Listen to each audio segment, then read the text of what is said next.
Nous pourrions tout être à la place de Sofia. Pour quelques instants le temps d'évacuer notre imagination débordante, ou de prendre conscience que la réalité peut aussi dépasser la fiction.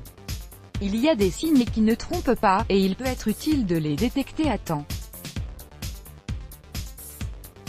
Sofia, 29 ans, nous fait partager l'expérience qu'elle a dû vivre mais qui pourra, peut-être, servir à d'autres. Si vous avez des soupçons sur la fidélité de votre mari ou que vous traversez une période difficile, ouvrez grand vos yeux ou même vos oreilles pour rester alerte. Il veille très souvent, à l'extérieur des dîners répétitifs avec des clients ou des amis qui appellent à l'improviste, la moindre occasion est prétexte à repousser l'heure de rentrer au foyer. Et il rentre tard. Au bout de quelques semaines, quelques mois de ce rythme nouveau, il ne prend même plus la peine d'inventer une excuse ou le nom d'un client. J'ai affaire, répond-il. Sofia s'est même prise à imaginer quelquefois qu'il cherchait désespérément un lieu insolite où l'inviter pour leur anniversaire de mariage. Mais il n'en était rien, il l'avait tout simplement oublié. Vous ne savez pas où passe son argent. Venise, Rome, Paris, Sofia remet au goût du jour ces destinations qu'elle a gardées de côté pour relancer la passion qui commence à s'essouffler. Je n'ai pas de budget vacances pour cette année, d'ailleurs on va limiter le budget week-end pendant un moment. Lui qui a toujours dépensé sans compter se retrouve à chipoter ou à essayer de la faire passer pour une frivole qui ne pense qu'à se divertir. Il a de nouveaux centres d'intérêt. Son coup de revers droit l'avait littéralement séduite lorsqu'il avait voulu l'impressionner sur le court de tennis.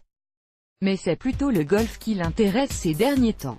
Sport dont elle ne raffole pas. D'autant plus que le seul terrain se trouve à la sortie de la ville, il verrouille tous ses appareils, le téléphone ne traîne plus sur la table. Il le garde dans sa poche. On ne sait jamais, au cas où un client appellerait. Par ailleurs, pas moyen de vérifier le nom de ses clients sur son téléphone puisqu'il change régulièrement son code.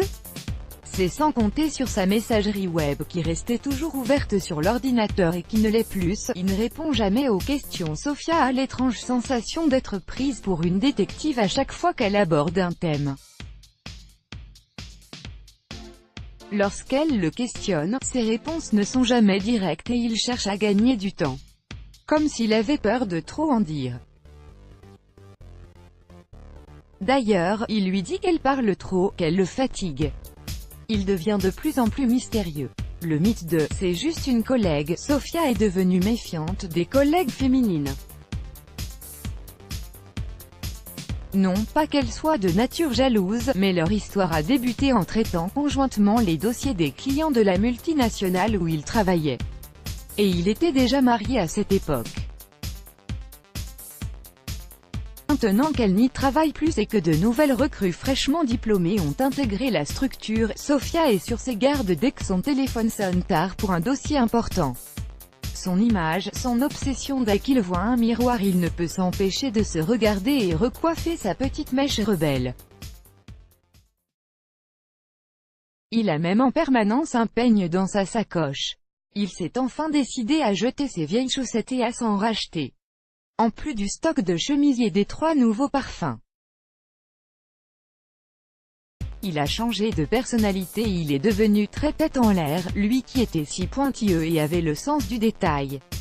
Il a même oublié d'appeler sa mère pour son anniversaire malgré le rappel sur son téléphone et que Sofia lui en ait parlé le matin au réveil. Il fuit toute marque d'amour en rentrant du travail, il feint le baiser des retrouvailles. Si cela se reproduit quelques jours plus tard, et fréquemment, c'est qu'il ne s'agit plus d'oubli. Il fuit. Quant au lit, c'est à son dos que Sofia dit « Bonne nuit ». À ses yeux je n'existe plus. Sofia, toute saillante dans ses jupes taille 38, doit redoubler d'efforts pour qu'il daigne y lever la tête à son passage. Il est tout simplement émotionnellement indisponible. C'est pour cela qu'il est grand temps de faire attention et voir ce qui ne va pas vraiment. Let's block ADS, why?